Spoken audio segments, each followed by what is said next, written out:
everybody, it's Sarah, and for today's video I was kind of debating on what I wanted to film, and then I thought, well, it's been some time since I did a tag. Then I was wondering what type of tag I want to film, and then I remembered that, like, I think a couple of months ago Michelle Books created a tag that's called the Ancient History Book tag, and I really enjoyed the questions and I really love history. I'm a history nerd, like everyone on BookTube seems to be for some reason. Like, I was one of those people when I was growing up. I thought I was weird for being obsessed with ancient Egypt and ancient Greece and like the Normans and all the type of stuff, and then I went on Twitter and I was like, well, seems like everyone's obsessed with it or was obsessed with it, so I guess I'm not that special after all. So anyway, I wanted to do that tag, and that is also why you can see some of my collection that I like bought in different places that I visited that had stuff to do with ancient European history. And yeah, so although not all European history, this is obviously Egyptian. But anyway, I will leave the original tag down below and let's just jump right into it. The way this tag works is you have a set of 8 questions that all correspond with an epoch in European history, and the first question is the Stone Age, one of the first books that you remember reading. And I actually still remember the first book I read on my own, which was called Der Zauberer im Badeschaum, and it was one of those books where like some of the words, some of the nouns were switched out with pictures. And I don't even know if I read it. I read it with 4, but it was like my favorite book, like my favorite nighttime storybook, so I knew it by heart anyway, so I don't know if I actually read it or if I just knew everything when I started reading it. So yeah, interesting tidbit, but the book that I want to go with is Wolfssaga by Käthe Recheis. And this book is a book without humans. It follows a pack of wolves, and one day there's the story of this big black wolf who's just like going through the lands and conquering all the other packs. And it's about that pack of wolves just trying to survive. And it's one of the first books that I remember reading, like one of the first books that I remember reading. I think I was like 8 or so when I read it. And it's also the first book that I remember that made me cry. And I still remember I still had my bunk bed, and it was like around that time when I was not allowed into the living room after I think 7:30 because my mom is a single parent and she had to work a lot in the evenings because of course during the day she couldn't work because she had to take care of me. And so I shouldn't be in the living room after 7:30 so she could work, but I was still allowed to read. And so I was reading it and something happened and I was crying and I didn't know what was going on, and then I called for her and I was like, I don't know why, but I'm really sad right now, but it's a story and I don't know what's going on. And she was like really nice and told me, yeah, it's okay, and come out into the living room, and we just sat on the couch and she held me in her arms and I was crying and she was like, it's okay to cry because of books. And yeah, it's a kind of fond memory, and also, as I said, the first book that made me cry. And I still love crying while reading books, so interesting story. Next question is Ancient Greece, my favorite myth-inspired book or retelling, and it doesn't have to be Greek mythology. And of course, whenever the question comes about retelling or mythology-inspired books, I have to go with the Gospel of Loki. This book is basically Norse mythology but retold from the point of view of Loki, and it's hilarious, and it's the only book. Joanne M. Harris is the only author I have found so far who can characterize Loki properly, because usually he's either kind of whiny and like a misunderstood hero, or he's just a really one-dimensional antagonist. And that's not who Loki is, that's not who he is as a god. He isn't good or evil, he's literally mischief. He's the god of mischief and of chaos. And he just doesn't care about anyone but himself, and if he can help someone else, then he doesn't care either way. I mean, he does care, because usually if he can help someone else, that means it's something good for him as well, because someone owes him something. But like, he's not evil for evil's sake. So yeah, that's why I absolutely love the Gospel of Loki, because it just got that characterization on point. You don't have to know anything about Norse mythology to have read it, but for me I would kind of say it's recommended, not because you won't understand anything if you don't know Norse mythology, but it's just a lot more fun, like knowing the original and knowing the retelling and so on. Question number 3 is the Roman Empire, a book featuring an impressive empire or kingdom. And I kind of had to go with A Song of Ice and Fire / A Game of Thrones because it's the epitome of political kingdom-based fantasy. I mean, like, you can't choose anything else for this question, in my opinion. I mean, I could have chosen Nevernight technically, I guess, because the world is very Roman inspired, but it's Roman Republic inspired and not Roman Empire inspired, if you know about history. But yeah, anyway, A Song of Ice and Fire. If you don't know what it's about, it's basically this huge epic fantasy series about warring, like, royal families, and it's based on the British-English War of Roses. And yeah, there's a lot of killing, there's a lot of political intrigue, and I would highly recommend you read it, actually.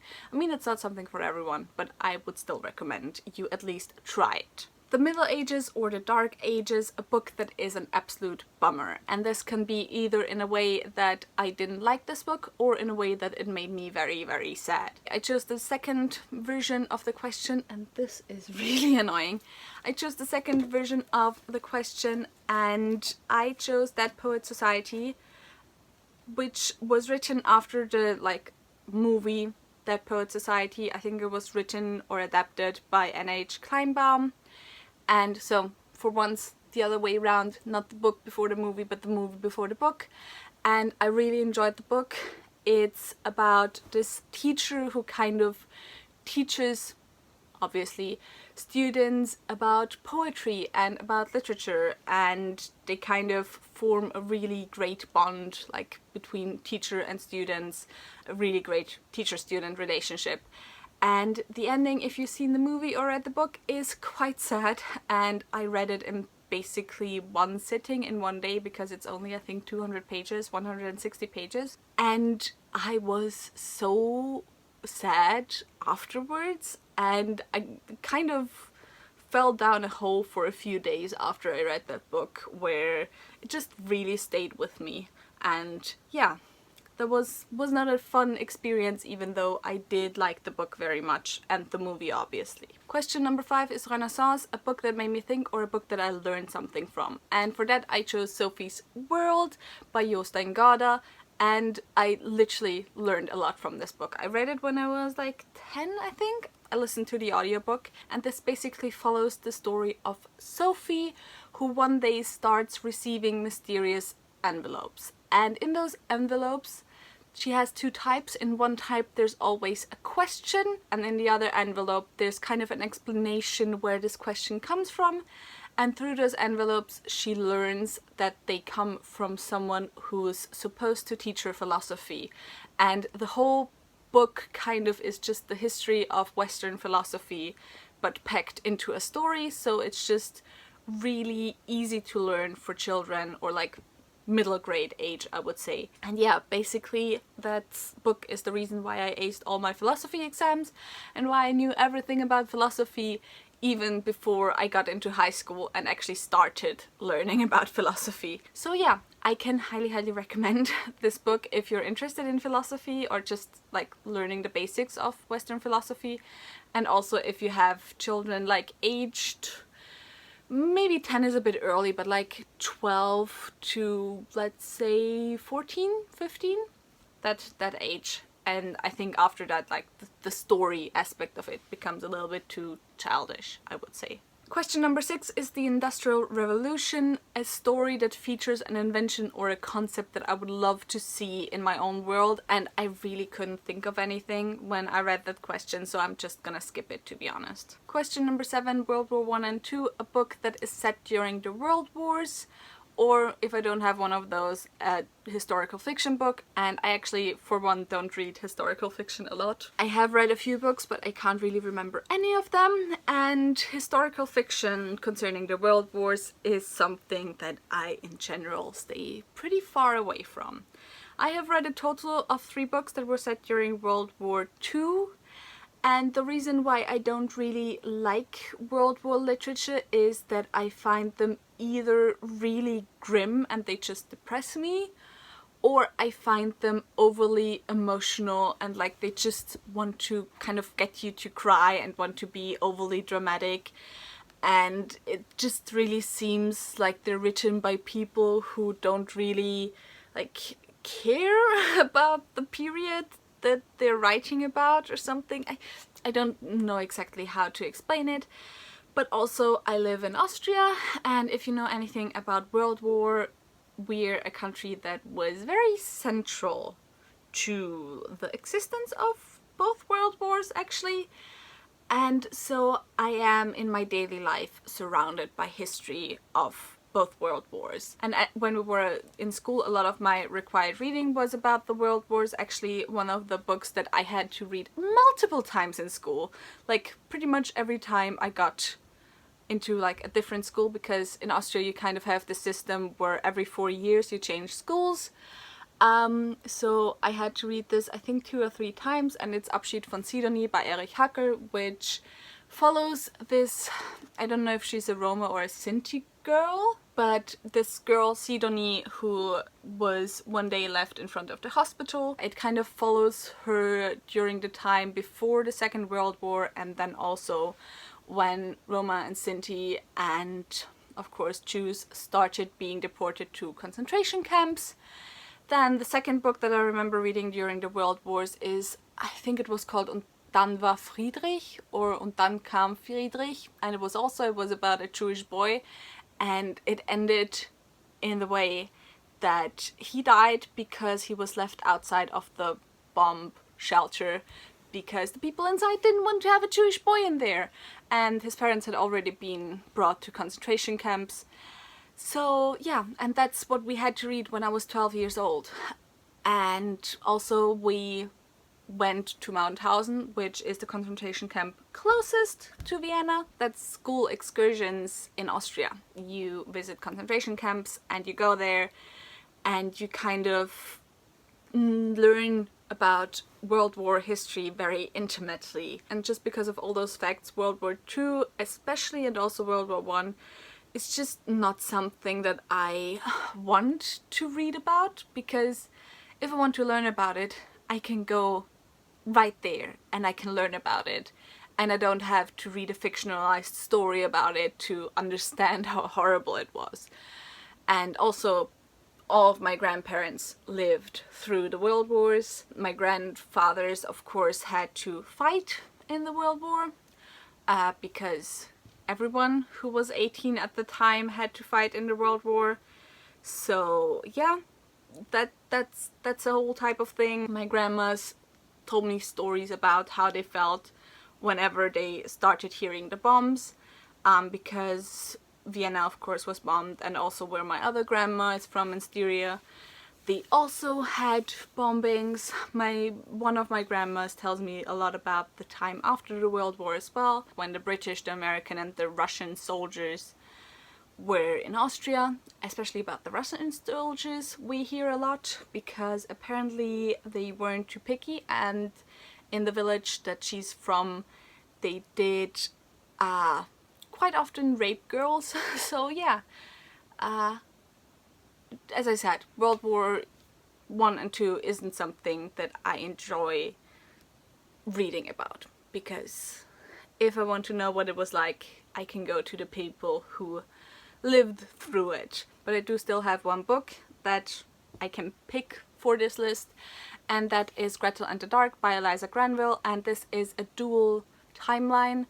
One timeline is set around the turn of the century in Vienna, which is honestly the reason why I love it, and it follows a psychoanalyst, so same school as Freud, who of course was from Vienna as well, and he one day finds a naked girl and he takes her in, and she seems to have a mission, but he doesn't really know what that mission is.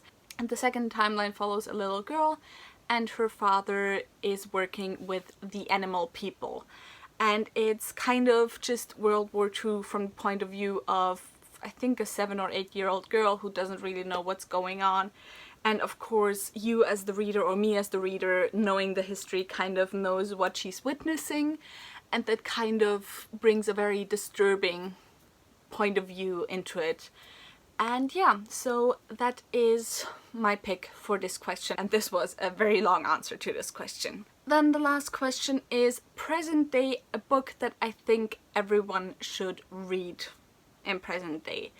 And I personally don't think that there is such a book like that, because we're all different people, we all have very different reading tastes, we all have very different experiences, and so we all have different things that we want to read, but also that we should read. So, like, I don't think there is one book that everyone should read.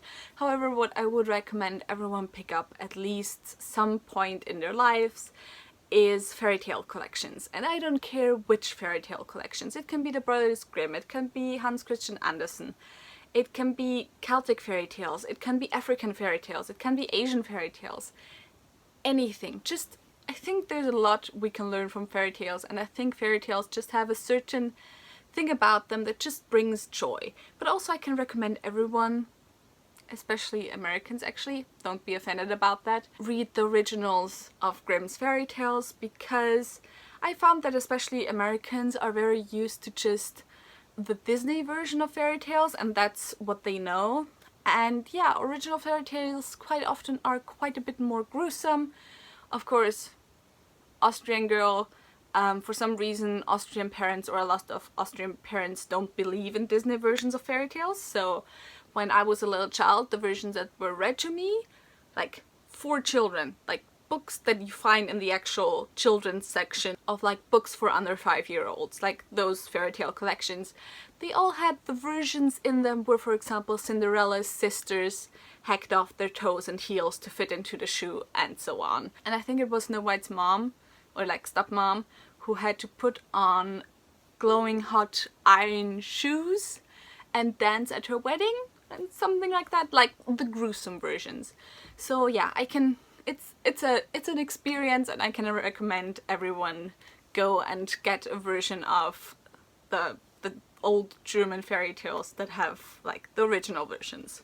And with that said, that is it for this video. I really hope you enjoyed it. If you did, maybe think about giving me a thumbs up, and also maybe subscribe. Tell me in the comments down below what you thought of my answers. Have you read any of the books that I talked about? Are you interested in reading any of the books that I talked about? All the links to my social media are in the description box down below, and so go and check those out, and stay happy, stay healthy, stay safe, stay inside, and I hope I'll see you soon. Bye!